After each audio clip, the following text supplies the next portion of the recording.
नमस्कार मित्रांनो, union budget 2026 सादर झालेलं आहे. तर या बजेटमध्ये नक्की स्वस्त काय झालं आणि महाग काय झालं, चला बघूयात एका मिनिटामध्ये.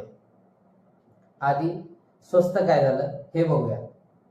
औषधे, कॅन्सर आणि मधुमेहाची औषधे आता स्वस्त होणार आहेत. दुसरं म्हणजे मोबाईलचे पार्ट्स, ईव्ही मशीनच्या बॅटरी हे सुद्धा स्वस्त होणार आहेत.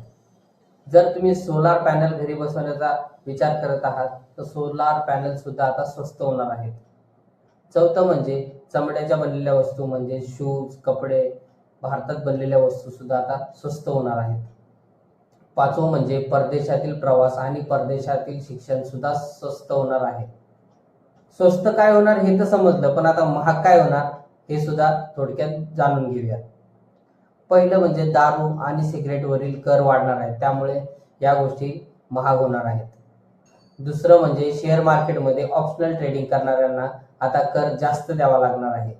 तिसरं म्हणजे परदेशातून आयात होणाऱ्या वस्तू काही प्रमाणात महाग होऊ शकतात.